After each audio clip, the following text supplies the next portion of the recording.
இவ்வாறான பேச்சுவார்த்தையை பேசுகிற பொழுது எனக்கு 1985ஆம் ஆண்டு திம்பு பேச்சுவார்த்தை காலம் நினைவுக்கு வருகிறது. அப்பொழுது தீவிரவாதிகள் மிதவாதிகள் என்று இந்த கட்சிகளை ஒன்று திரட்டுதல் என்கின்ற செயற்பாட்டிலிருந்து தோழர் வரதர் அவர்கள் கொஞ்சம் ஒதுங்கி இருந்ததாகவே பார்க்கப்பட்டது. இவர்கள் எல்லோருமே நாங்கள் இணைந்தால் 1985ஆம் ஆண்டை மீண்டும் நினைவுபடுத்துவது போன்ற ஒரு மகிழ்ச்சி எனக்குள்ளே வருகிறது. தமிழ் கட்சிகளை ஐக்கியப்படுத்துகிற ஒரு முயற்சியாக நான் பார்க்கவில்லை. ஏற்கனவே அரசியல் ரீதியாகவே தொடர்ச்சியாக பயணித்திருக்கக்கூடிய தமிழரசு கட்சி, அதுபோல நீங்கள் சொன்ன சமத்துவ கட்சி, இவ்வாறான எல்லா கட்சிகளையும் குறிப்பிட்டு அவர்களோடு பேசுவேன் என்று சொன்னீர்கள். அகில இலங்கை தமிழ் காங்கிரஸ் அல்லது தமிழ் தேசிய மக்கள் முன்னணி பற்றி நீங்கள் பேசுவது, நான் நினைக்கிறேன் கட்சிகளை மட்டும் பேசுவதில்லை. கட்சிகள் அவர்களுக்கு பல தடைகள் இருக்கின்றன, பல வரையறைகள் இருக்கின்றன. அப்பொழுது அவர்களுக்கு இடையிலே ஒரு ஒப்பந்தம் நிறைவேற்றப்பட்டு கையெழுத்திடப்பட்டிருக்கிறது. அந்த ஒப்பந்தத்திலே மாகாண சபை முறைமை என்பது தமிழ் மக்களுக்கான தீர்வு கிடையாது என்பது அங்கே குறிப்பிடப்பட்டிருக்கிறது. அதே நேரம் அதை ஒரு தொடக்க புள்ளியாக வேண்டுமானால் வைத்திருக்கலாமே தவிர அது ஒரு தீர்வு அல்ல. நாட்டினுடைய பொருளாதார நெருக்கடியை காரணம் காட்டிக்கொண்டு இது எல்லாம் கால தாழ்த்துவது நாட்டினுடைய பொருளாதார நெருக்கடியை இன்னும் மேலதிகமாக ஆக்குவதற்கான ஒரு வழியாகத்தான் அது அமையும்.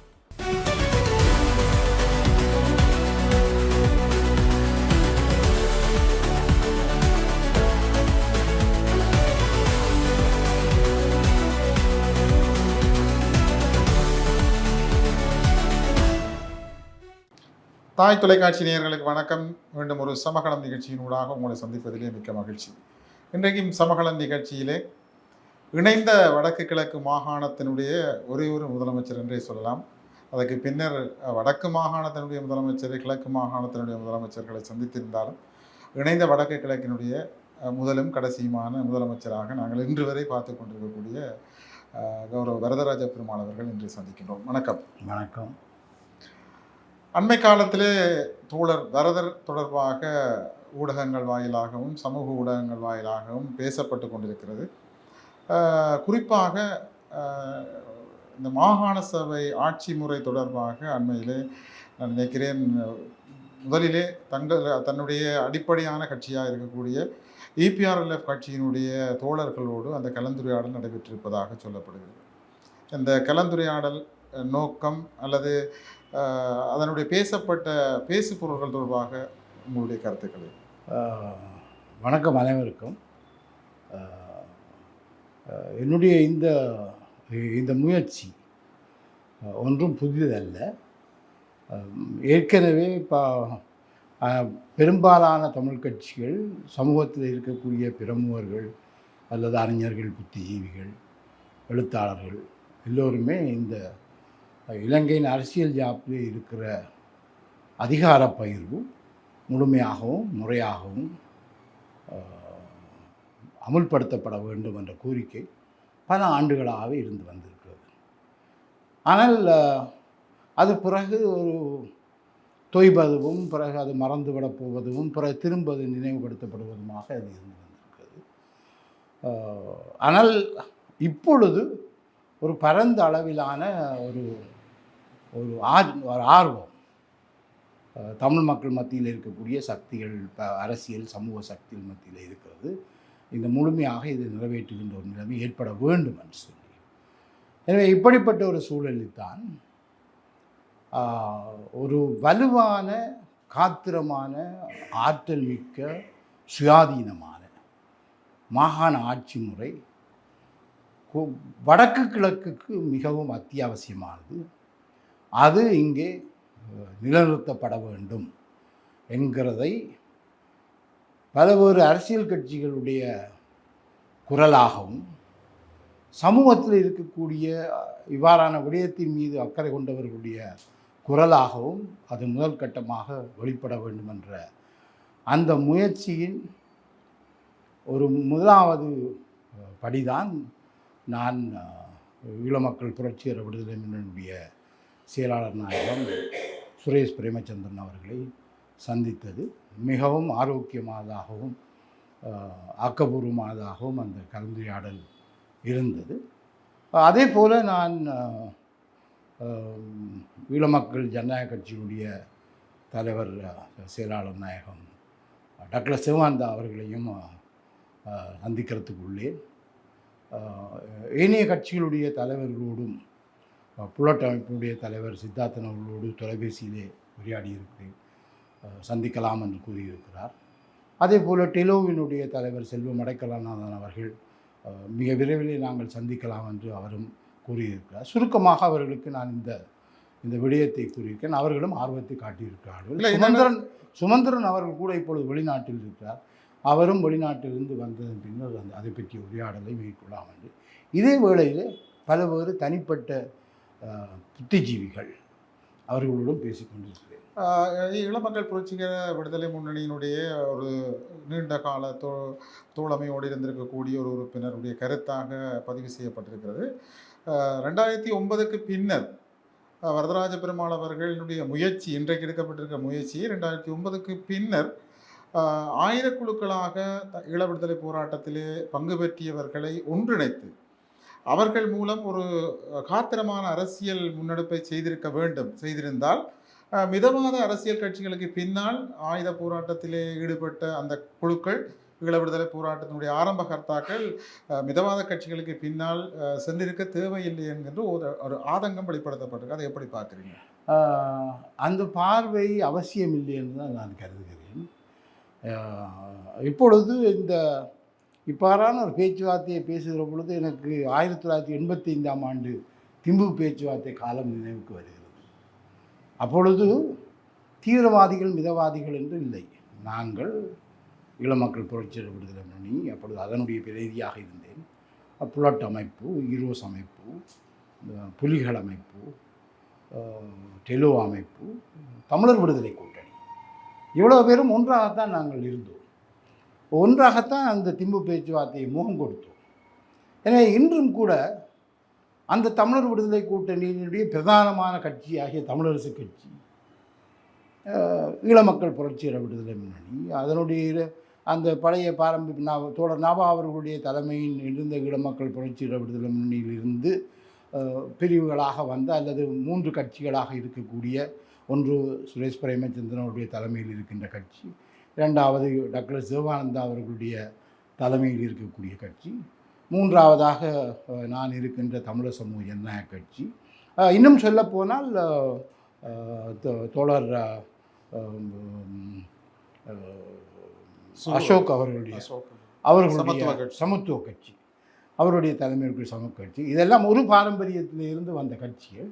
எனவே அதை மொத்தமாக நாங்கள் தோழர் நாபா அவர்களுடைய பாரம்பரியக்காரர்கள் என்று எடுத்துக்கொண்டாலும், அதே போல் அங்கால டெலோ, புலாட், தமிழரசு கட்சி, இவன் புலிகள் கூட இன்றைக்கு ஜனநாயக போராளிகள் அப்படி வேண்டு பல்வேறு கட்சிகளாக வந்திருக்கிறார்கள் ஜனநாயக நீரோட்டத்தில்.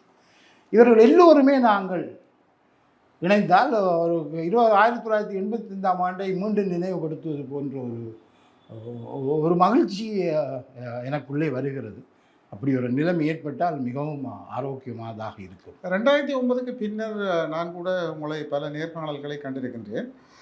2009க்கு பின்னர் ஒரு அமைதியான வழியிலே அரசியல் ஒதுங்கி இருக்கிறாரா இல்லையா என்பது தெரியாமல் அரசியல் விழிப்புணர்வு சார்ந்த கருத்துக்களை சொன்னாலும் இந்த ஐக்கியப்படுத்தல் அல்லது கட்சிகளை ஒன்று திரட்டுதல் என்கின்ற செயற்பாட்டிலிருந்து தோழர் வரத அவர்கள் கொஞ்சம் ஒதுங்கி இருந்ததாகவே பார்க்கப்பட்டிருக்கிறது.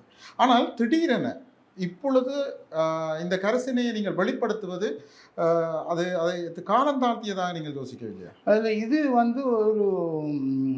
இதை நான் ஒரு வித்தியாசமாகத்தான் பார்க்குறேன். இது ஒன்றும் நான் இங்கே தமிழ் கட்சிகளை ஐக்கியப்படுத்துகிற ஒரு முயற்சியாக நான் பார்க்கவில்லை.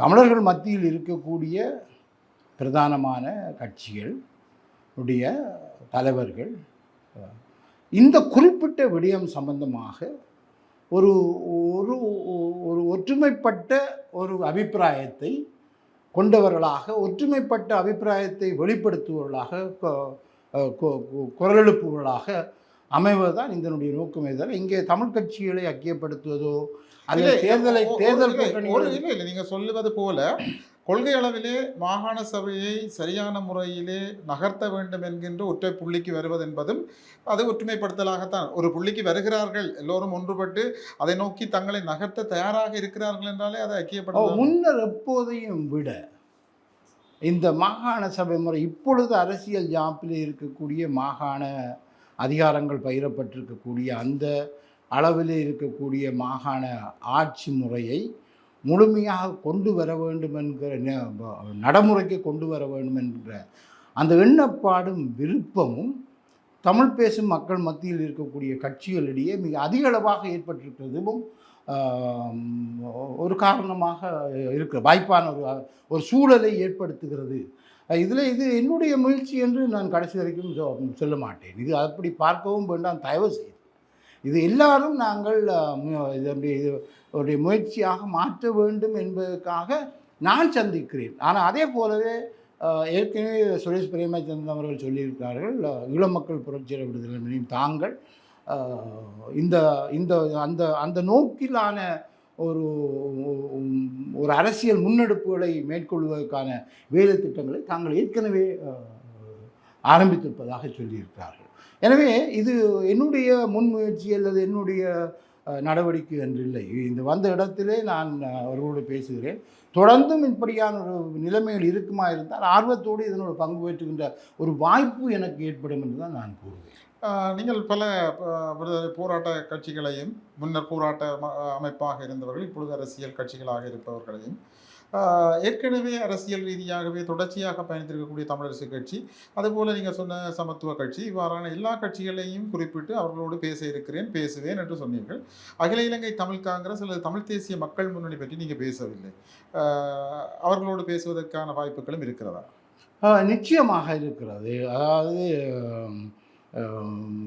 ஈழ மக்கள் புரட்சியர் விடுதலை முன்னணியுடைய செயலாளர் சுரேஷ் பிரேமச்சந்திரன் அவருடைய பேசியதன் பின்னர் எனக்கு அதில் ஒரு ஒரு நம்பிக்கை அல்லது ஒரு உற்சாகத்தை அது தந்திருக்கிறது. என்னவென்றால்,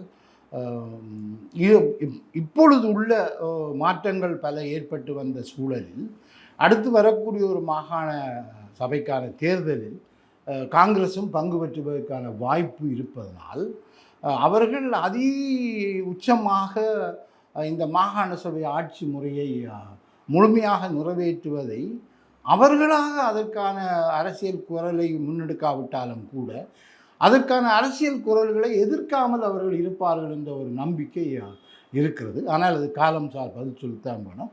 முதல் கட்டமாக இந்த இப்பொழுதுள்ள அரசியல் யாப்பை முழுமையாக நிறைவேற்ற வேண்டும் என்ற எண்ணப்பாடு கொண்ட கட்சிகளோடு அவர்களுக்கு இடையில் ஒரு இணக்கப்பாடு எல்லாம் ஏற்பட்டு இருந்தால் அதுக்கு அடுத்த கட்டமாக நாங்கள் தமிழ் காங்கிரஸையுடைய அணுகலாம். அண்மையிலே ஜனநாயக தமிழ் தேசிய கூட்டணி நீங்கள் சொல்லுகின்ற EPRLF சுரேஷ் அணியாம் பிளட் டெலோ எல்லோருமாக சமத்துவ கட்சி எல்லோரும் இணைந்த ஜனநாயக தமிழ் தேசிய கூட்டணியும் தமிழ் தேசிய மக்கள் முன்னணியும் இணைந்து தமிழ் தேசிய பேரவையாக உள்ளூராட்சி மன்றங்களை ஆட்சியை பெற்றுக்கொண்டிருக்கின்றார்கள். நீங்கள் அறிந்தபடியும் அப்பொழுது அவர்களுக்கு இடையிலே ஒரு ஒப்பந்தம் நிறைவேற்றப்பட்டு கையெழுத்திடப்பட்டிருக்கின்றது. அந்த ஒப்பந்தத்திலே மாகாண சபை முறைமை என்பது தமிழ் மக்களுக்கான தீர்வு கிடையாது என்பது அங்கே குறிப்பிடப்பட்டிருக்கிறது.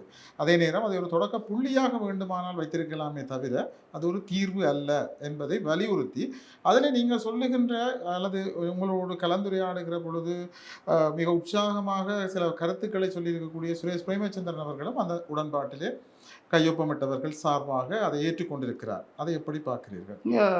நீங்களே அதை சொல்லியிருக்கிறீர்கள். அதை முதல் கட்டமாக அல்ல முதல் புள்ளியாக பார்க்கலாம் என்று சொல்லி அதற்குள்ளேயே கூட இதன்றிருக்கிறார்கள். நான் அந்த அவர்களுடைய உடன்பாட்டுக்குள்ள விவரங்களுக்குள் நான் போக விரும்பவில்லை. அது அவர்களுடைய ஒரு கூட்டு முயற்சியினுடைய ஒரு உடன்பாடு. ஆனால் அவர்கள் இந்த இப்போது இருக்கக்கூடிய மாகாண ஆட்சி முறை முழுமையாகவும் முறையாகவும் அமல்படுத்தப்பட வேண்டும், நிலைநிறுத்தப்பட வேண்டும் என்பதனை ஒரு முதல் புள்ளியாக அவர்கள் கருதுகிறார்கள் என்பதே ஒரு பாசிட்டிவாக ஒரு ஆக்கப்பூர்வமானதாக கருத வேண்டும் என்று தான் நான் கருதுகிறேன். அது என்னென்றால் இங்கே எங்களுடைய தமிழ் சமூகத்திலே ஒரு பகுதியினர் சொல்லுவார்கள் இதை முதற்படியாக கொள்வோம் என்று, சிலர் சொல்லுவார்கள் முதல் புள்ளியாக கொள்வோம் என்று, இதை ஒரு கட்டமாக ஒரு ஆரம்ப கட்டமாக கொள்வோம் என்று சொல்ல இந்த சொற்பிரியோகங்களுக்குள் நாங்கள் எங்களை ஈடுபடுத்தி கொள்ளாமல் எவ்வளவுக்கு எவ்வளவு அதிகப்படியான குரலை அந்த முயற்சியை நோக்கி நாங்கள் இணைக்கலாம் என்று பார்ப்பது தான் சரியானதாக இருக்கும். இது அனைத்து தமிழ் கட்சிகளும் செய்ய வேண்டும் என்று தான் நான் நினைக்கிறேன். இது ஒரு பகுதியினர், அது என்னை போன்ற தேர்தலிலே வெல்ல முடியாத ஒரு ஆள் என்று கூட சொல்லலாம். அப்படியான ஒரு ஆள் வந்து இங்கே பெருசாக வந்து ஒன்றையும் சாதிப்பதற்கு முடியாது. இங்கே இருக்கக்கூடிய ஒத்துழைப்புகள் வருகிற பொழுது என்னுடைய ஆர்வத்தையும் என்னுடைய ஈடுபாட்டையும் நான் அதிகப்படுத்தி கொள்வது தான் சாத்தியமாகும். அது எல்லோருடைய ஒரு கூட்டு முயற்சியாகவும் இருக்கணும். இப்போ இந்த நாங்கள் பேசிக்கொண்டிருக்கிற பொழுது வெறும் கட்சிகளை பற்றி தான் பேசிக்கொண்டிருக்கிறோம். இது நான் நினைக்கிறேன், கட்சிகளை மட்டும் பேசுவதில்லை. கட்சிகள் வந்து அவர்களுக்கு பல தடைகள் இருக்கின்றன, பல வரையறைகள் இருக்கின்றன. தேர்தல்கள் வரும் பொழுது அவர்கள் ஒரு கட்சியை இன்னொரு கட்சி அணுகின்ற முறை எல்லாம் இருக்கும்.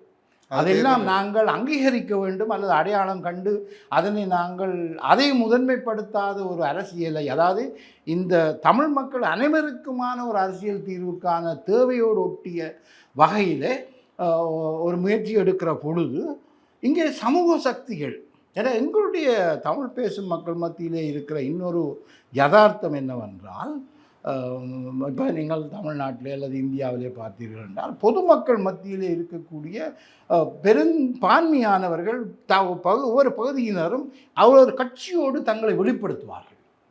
அம்மாட கட்சின்னு சொல்லுவார் ஒருவர், அப்பாட கட்சின்னு சொல்லுவார் ஒருவர், தலைவற்ற கட்சின்னு சொல்லுவார். ஆனால் இங்கே பொதுமக்கள் மத்தியில் இருக்கக்கூடிய, அதுவும் படித்தவர்கள், புத்திஜீவிகள் அல்லது அறிவார்ந்தவர்கள், இவர்கள் எல்லாம் தங்களை யாரோடு எந்த கட்சியோடு அடையாளம் காட்டுவதற்கு தயக்கமாக இருக்கிற ஒரு இல்லை குறிப்பிடுறதுக்கு மன்னிக்கணும். நீங்கள் ஒரு பொருளியல் சார்ந்து அரசியல் சார்ந்து நீண்ட அனுபவம் கொண்டவர்.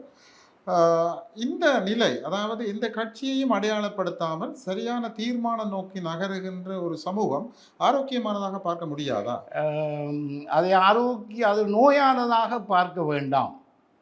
அதை நோயானதாக பார்க்க வேண்டாம். இதை மேலும் ஆரோக்கியமாக்குவது எப்படி என்பதை பார்ப்பது தான் சரியானதாக இருக்கும். ஆனால் அதை தப்பு தவறு என்கிற அந்த ஆய்வுகளை விட, ஆனால் பல நூற்றுக்கணக்கான புத்திஜீவிகள் தனித்தனியாக அல்லது மிகச்சிறிய குடும்பங்களாக இந்த விடயம் தொடர்பாக ஆர்வமாக இருக்கிறார்கள்.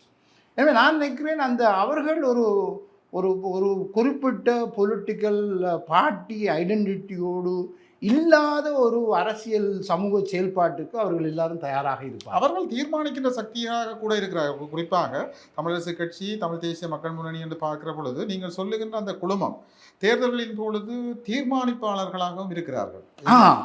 அதான் முக்கியம். அவர்கள் வந்து அரசியலிலிருந்து தங்களை அந்நியப்படுத்தி கொண்டில்லை. தேர்தல் காலங்களில் அவர்கள் திட்டவட்டமாக ஒரு கட்சியை அவர்கள் கட்சிக்கு வாக்களிக்கிறார்கள். சரிதான். தங்கள் அறிந்தவர்கள் சுற்றத்தாரவர்களிடம் சொல்லுகிறார்கள். அவர்கள் வெளிப்படையாக பகிரங்கமாக வராவிட்டாலும் அவர்களுக்குள்ளே அரசியல் இருக்கிறது.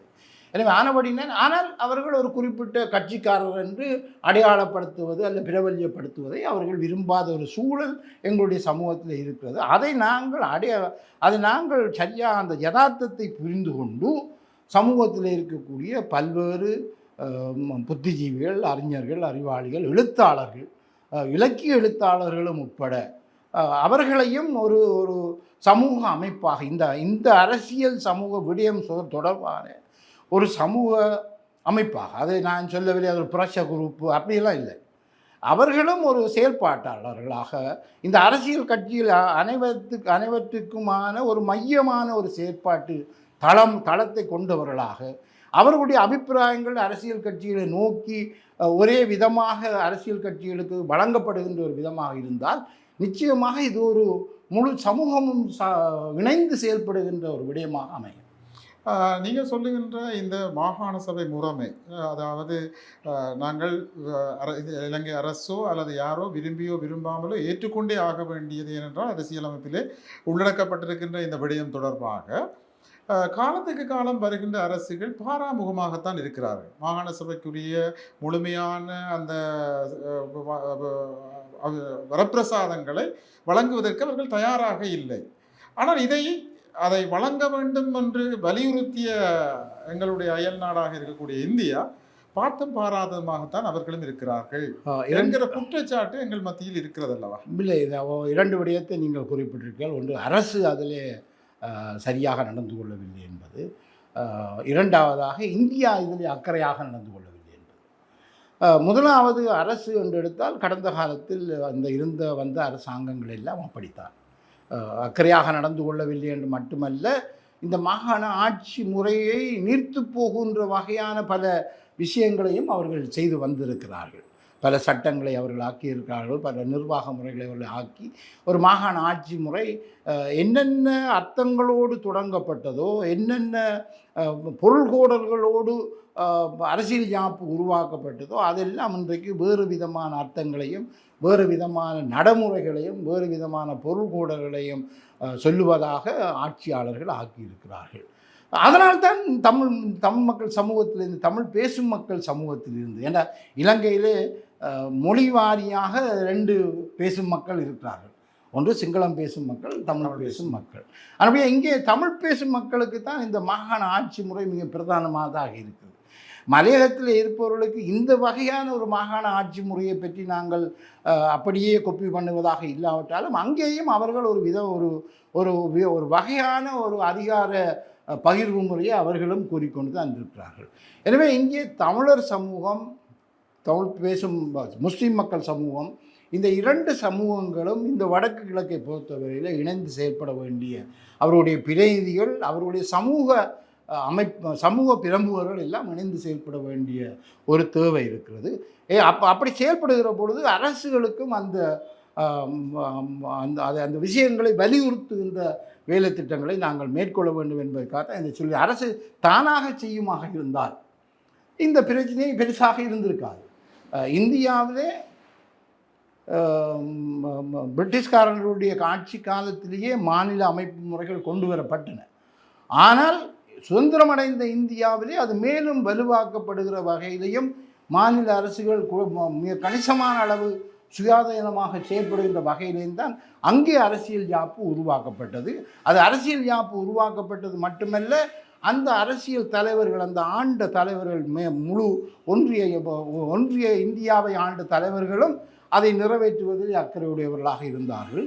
இந்திய நீதித்துறையும் அதை மிகவும் காத்திரமாதாக வலுவாக ஆக்குவதில் இந்த நீதித்துறையும் பங்கு பற்றியது. இங்கே அந்த குறைபாடு இருப்பதை நாங்கள் புரிந்து கொண்டு எப்படி நாங்கள் இந்த ஆட்சியாளர்களை, இலங்கையினுடைய ஆட்சியாளர்களை எப்படி இந்த வழிக்கு கொண்டு வருவது, இந்த செயல்பாட்டுக்கு கொண்டு வருவது என்பதை பார்க்க வேண்டும். அதற்கு தமிழ் பேசும் தமிழருடைய பிரதிநிதிகள், தமிழர் சமூகத்தினுடைய பிரதிநிதிகள், முஸ்லீம் மக்களுடைய அரசியல் பிரதிநிதிகள், முஸ்லீம் மக்களுடைய சமூகத்தில் இருக்கக்கூடியவர்களுடைய பிரதிநிதிகள், அதே போல் மலையக மக்களுடைய பல்வேறு வகைப்பட்ட அரசியல் சமூக பிரதிநிதிகள் எல்லாம் இணைந்த ஒரு வகையான ஒன்று வருவது மிக அவசியமானதாக இருக்கிறது. இது ஒன்று. இரண்டாவது விஷயம், இந்தியாவின் அக்கறையாக இல்லாமல் இருக்கிறது என்று நீங்கள் கூறுவது. இந்தியா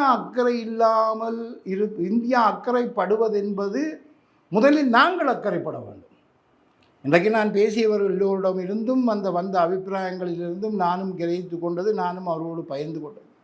இன்றைக்கு என்ன முதல் கடமையாக இருக்க வேண்டியிருக்கின்றால், இவ்வளவு பெரிய போராட்டங்களின் மத்தியில் பெற்ற இந்த மாகாண ஆட்சி முறையை பெற வேண்டுமென்ற அக்கறை எந்த அளவுக்கு தமிழ் பேசும் மக்கள் மத்தியிலே, அதிலும் தமிழர்கள் மத்தியிலே இருக்கிறது என்பதை, அதை பற்றி ஒரு விழிப்புணர்வு, அதை பற்றி ஒரு ஈடுபாட்டு எண்ணம் எந்த அளவுக்கு இருக்கிறது என்பது ஒரு கேள்வியாக இருக்குது. எனவே முதல் கட்டமாக நாங்கள் தமிழர்கள் மத்தியிலே இதை பற்றி ஒரு விழிப்புணர்வு ஏற்படுத்த வேண்டிய அளவிலே தான் இந்த நிலைமை.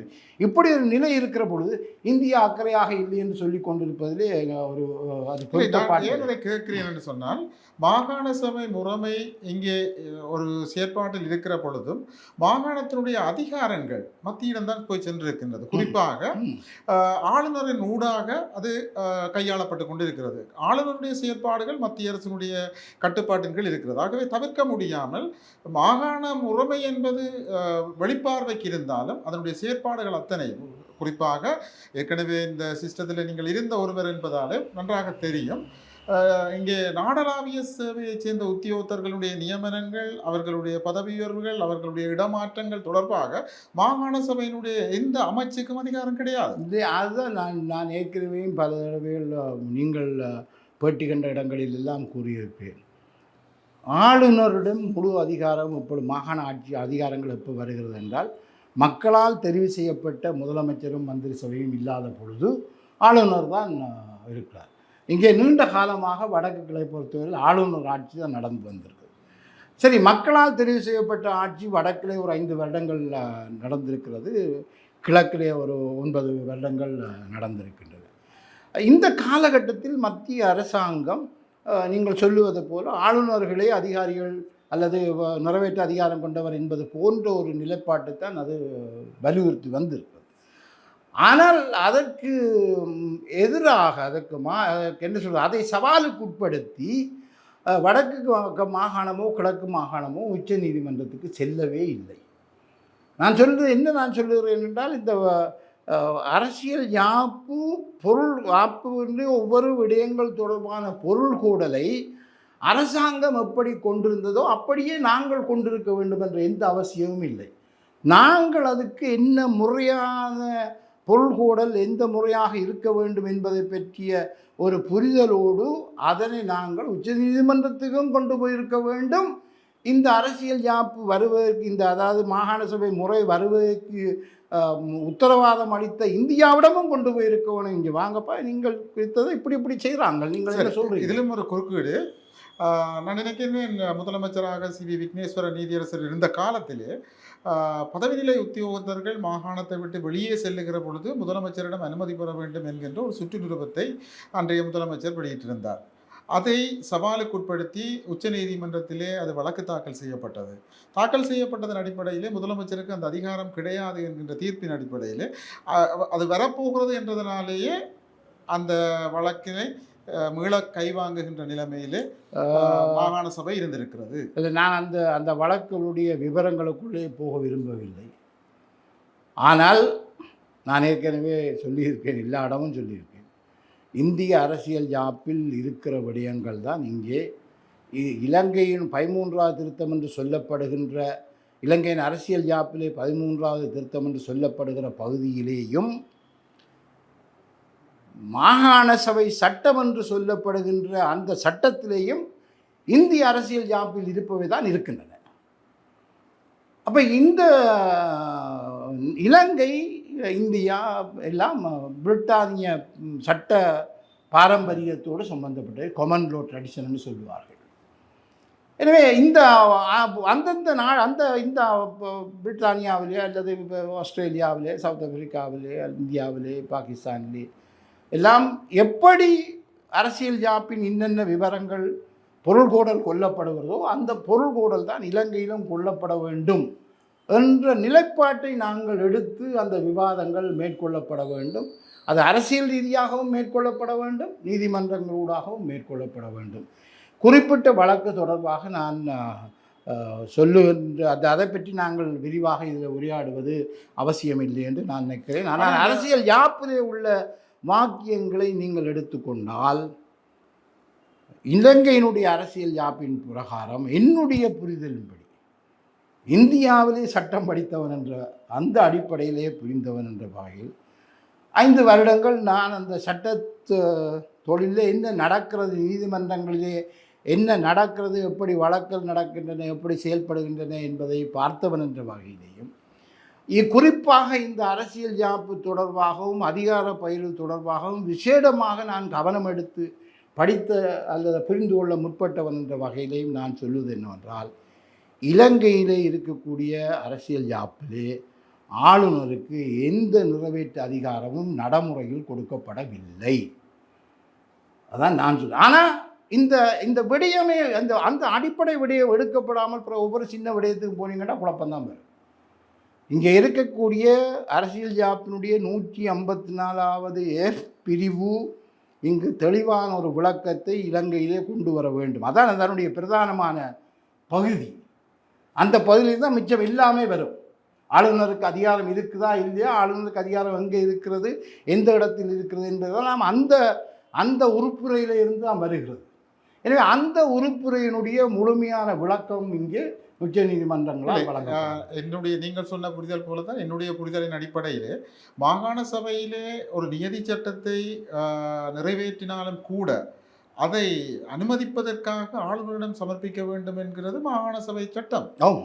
அப்படியானால் நீங்கள் எப்படி ஆளுநருக்கு அந்த அதிகாரம் இல்லை என்று அது சொல்ல வந்து முடியாது? அந்த விஷயம் வந்து எங்கேயுமே இருந்து வந்தது. 1972ஆம் ஆண்டு சட்டங்கள் அரசியல் ஜாப்பு எடுத்தாலும் சரி, சூழ்வரியினுடைய அரசியல் ஜாப்பு எடுத்தாலும் சரி, இந்தியாவினுடைய அரசியல் ஜாப்பை எடுத்தாலும் சரி, பாராளுமன்றத்திலே நிறைவேற்றப்படுகின்ற ஒரு சட்டம் ஜனாதிபதிக்கு போய்த்தான் அது ஒப்புதல் அளிக்கப்பட வேண்டும்.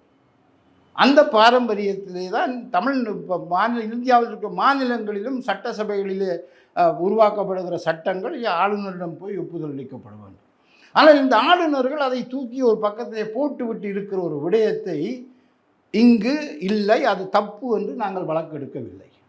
ஆனால் உங்களுக்கு தெரியும், அண்மையிலே அந்த ஒரு வழக்கு பல்வேறு மாநிலங்களிலும் அந்த அப்படி ஒரு பிரச்சனை வந்து தமிழ்நாடு அரசாங்கமும் அதை முன்னெடுத்து இந்தியாவினுடைய உச்சநீதிமன்றம் எல்லாம் அந்த வழக்கு ஒட்டுமொத்தமாக கொடுத்திருப்பதே, ஆளுநர்களே நீங்கள் மக்களால் தெரிவு செய்யப்பட்டவர்கள் அல்ல, அங்கே உருவாக்கப்படுகிற சட்டங்களை நீங்கள் தூக்கி அங்கால போடுவதற்கு உங்களுக்கு எந்த அதிகாரமும் இல்லை என்று மிக தெளிவான ஒரு சட்ட விளக்கத்தை தந்திருக்கிறது. எனவே அதுதான் இங்கேயும் இருக்க வேண்டும். இங்கேயும் அதான் இருக்க வேண்டும். அதே வசனங்கள், அதே வாக்கியங்கள், அதே பந்திகள். என்னுடைய நான் என்ன அந்த விடயத்தை நான் என்ன சொல்கிறேன்னா, இந்த எங்களுடைய சட்டத்தரணிகள், சட்ட ஆய்வாளர்கள், சட்ட அறிஞர்கள், சட்ட ஆசிரியர்கள் எல்லோரும் இந்த விடயத்தை நாங்கள் உரையாட வேண்டும், புரிந்து கொள்ள வேண்டும். நான் புரிவதுதான் முழுமையானதாக இருக்கும் என்று, சரியானதாக இருக்க வேண்டும் என்ற அவசியம் எதுவுமே இல்லை. ஆனால் அந்த விஷயத்தை புரிந்து கொண்டு இதை எப்படி நாங்கள் முன்னெடுப்பது, அரசியல் ரீதியாக எப்படி முன்னெடுப்பது, சட்ட ரீதியாக எப்படி முன்னெடுப்பது, இந்த நிலைமையை இந்த வகையான ஒரு அரசியல் ஜாப்பை கட்டமைப்பை உங்களுக்கு தருகிறோம் என்று சொன்ன இந்தியா அதை என்ன சொல்லுகிறது என்பதெல்லாம் நாங்கள் செய்ய வேண்டிய ஒரு முயற்சி. அதுதான் நான் சொல்லுகிறேன். அந்த ஒரு குறிப்பிட்ட விடயத்திலே நீங்கள் சொன்ன சட்ட விஷயம் வந்து ஏற்கனவே இந்தியாவிலே அது பார்க்கப்பட்டிருக்கிறது, இங்கேயும் அதான் கடைப்பிடிக்கப்பட வேண்டும். எனவே இன்னொரு முறை அப்படி ஒரு நிலைமை இங்கே வருமாக இருந்தால் அது பெரும் சவாலுக்கு எங்களுடைய மக்களால் தெரிவு செய்யப்படுகிற பிரதிநிதிகள், மாகாண பிரதிநிதிகள், மாகாண முதலமைச்சர், அமைச்சர்கள் முன்னெடுப்பார்கள் என்று நான் நினைக்கிறேன். இன்றைக்கு என்பிபி அரசு, அது ஜேவிபி என்பது இன்றைக்கு ஒரு கூட்டாக என்பிபியாக, தேசிய மக்கள் சக்தியாக, ஒரு அலையாக அறுதி பெரும்பான்மையோடு ஆட்சி அமைத்திருக்கிறது. மாகாண சபை தேர்தல் தொடர்பாக மிக இறுக்கமாக வாய் மூடிக்கொண்டிருக்கிறார்கள். அதை தொடர்பாக எந்த கருத்தும் இதுவரை வரவில்லை. அரசியலமைப்பு மறுசீரமைப்பு தொடர்பாகவும் பேசினார்கள். இப்பொழுது அந்த பேச்சுக்களும் அடங்கி இருக்கின்றன. என்பிபி அரசு உங்களுடைய நீண்ட கால அவதானிப்பின் அடிப்படையில் ஒரு மாகாண சபை தேர்தல் நோக்கி நகருமா? அறுதி பெரும்பான்மை என்று சொன்னால் 225 பேர் கொண்ட பாராளுமன்றத்தில் 113 பேர் தான் அறுதி பெரும்பான்மை.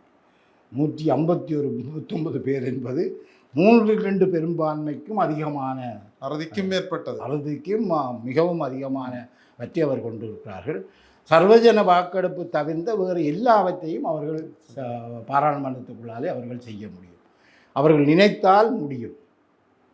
ஆனால் நினைக்கிறார்களா இல்லையா என்று நாங்கள் ஊகிக்கிறதுக்கு சரியாக உங்களுடைய அரசியல் இல்லை. அந்த விஷயம் என்னவென்றால், மாகாண சபை தேர்தலை நாங்கள் நடத்துவோம், உடனடியாக நடத்துவோம், ஒரு வருடத்துக்குள் நடத்துவோம் என்று சொல்லித்தான் என்பிபி அரசு சொல்லியிருக்கிறது. ஆனால் இப்பொழுது கடைசியாக அதுக்குரிய அமைச்சரினுடைய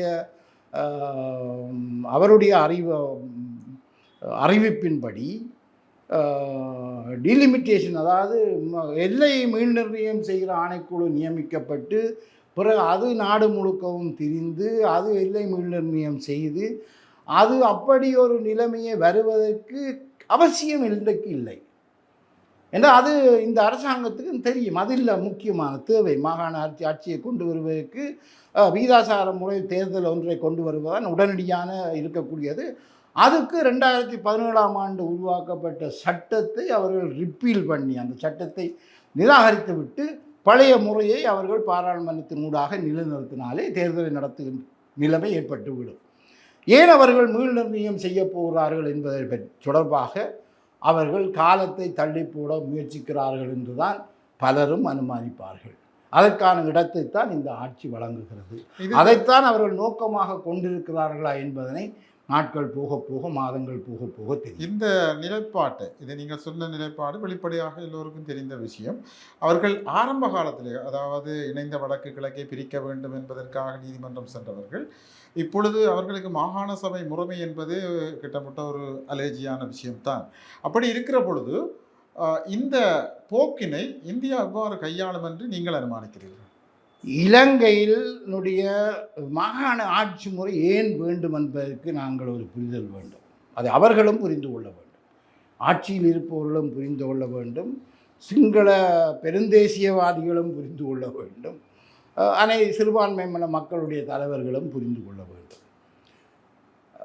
முதலாவது தேவை என்ன என்றால், இந்த நாட்டிலே இருக்கக்கூடிய சிறுபான்மையின மக்களினுடைய பிரதேசங்களுக்குரிய அபிவிருத்திக்கும் சிறுபான்மையின மக்களுடைய உடனடி அடிப்படை தேவைகளுக்கோ அடிப்படையாக கொண்ட நலன்களுக்கும் அடிப்படையான சட்ட ரீதியான விஷயங்களினுடைய பாதுகாப்புக்கும் சட்ட ஒழுங்குக்கும் இந்த மாகாண ஆட்சி முறை மிக அவசியமானது.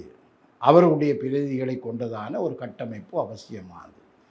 ஏனென்றால் பாராளுமன்றத்தில் சிங்கள பிரதிநிதிகளை பெரும்பான்மையை கொண்ட பாராளுமன்றமும் சிங்கள பிரதிநிதிகளை பெரும்பான்மையாக கொண்ட அமைச்சரவையும் தென்னிலங்கையை நேரடியாக கவனித்து கொள்ளுகின்ற அந்த அக்கறையை எப்பொழுதும் காட்டி வந்திருக்கிறது. அதை அப்படித்தான் அவர்கள் செய்வார்கள் என்றால் அந்த மக்களால் அவர்கள் தெரிவு செய்யப்பட்டவர்கள்.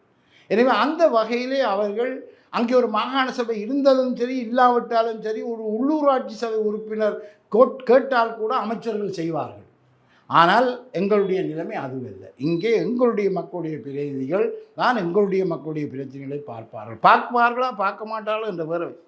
ஆனால் அவர்கள் பார்க்காமல் இருந்தாலும் அதை கேட்கின்ற உரிமை, அழுத்தம் கொடுக்கின்ற உரிமை, அவர்களுக்கு எதிராக குரல் கொடுக்கின்ற உரிமை இங்கே மக்களுக்கு இருக்கும். எனவே அந்த வகையில் இந்த மாகாண ஆட்சி முறை அவசியமானது. இது ஒன்று.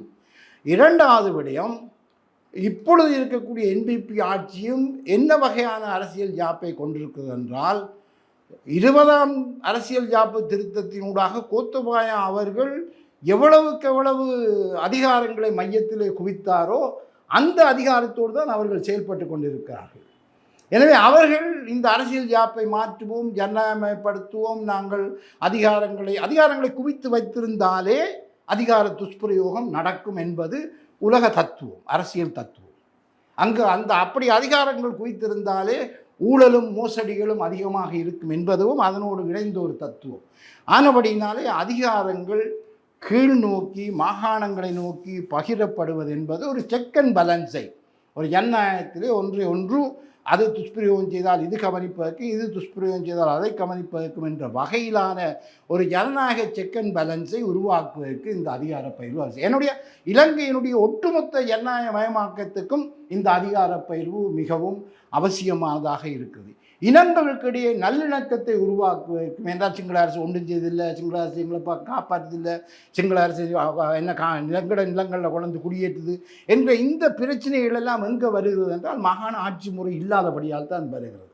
ஆனபடினாலே இந்த மாகாண ஆட்சி முறை இந்த நாட்டிலே ஜனநாயகமயமாக்கத்துக்கும் இந்த வடக்கு கிழக்கு மாகாணம் அல்லது சிறுபான்மையின மக்களுடைய பிரதேசங்களுடைய அபிவிருத்திக்கும் அவர்களுடைய அடிப்படை உரிமைகள் அவர்களுடைய நலன்களை பராமரிப்பதற்கும் இந்த நாட்டில் இனங்களுக்கு இடையிலான நல்லிணக்கம் உருவாக்குவதற்கும் இந்த மாகாண ஆட்சி முறை அவசியமானது என்பதனை இந்த என்பிபி அரசாங்கம் உணர்ந்து எவ்வளவுக்கு எவ்வளவு விரைவாக இந்த வலுவான காத்திரமான ஆற்றலுள்ள மாகாண ஆட்சி முறையை நிலநிறுத்துவதில் அது அக்கறை எடுக்கிறதோ அந்த அளவுக்கு இந்த நாட்டுக்கு நல்லது.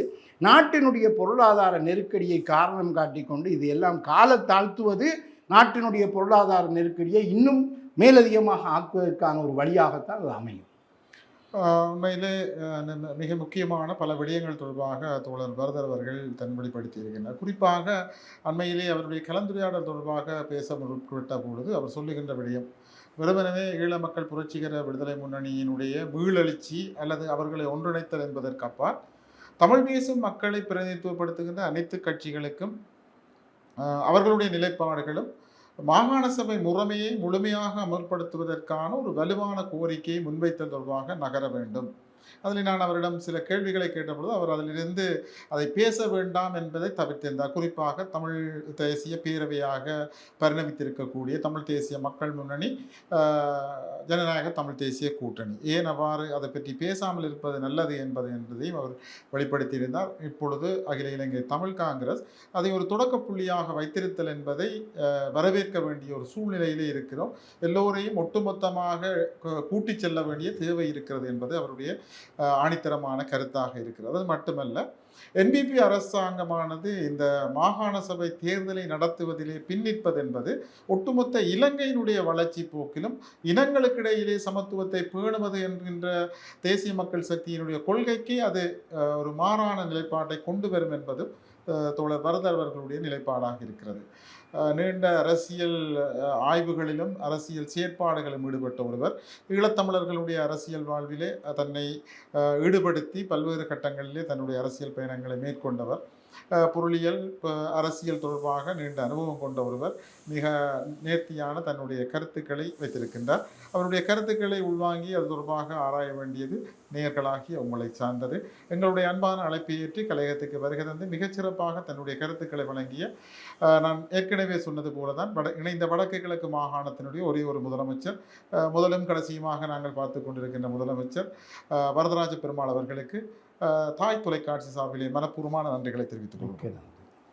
நேயர்களே, மீண்டும் ஒரு சமகளம் நிகழ்ச்சியின் ஊடாக உங்களை சந்திக்கும் வரை அன்பு வணக்கம் கூறி விடைபெற்று செல்லும் நான் நடராஜா ஐயர்.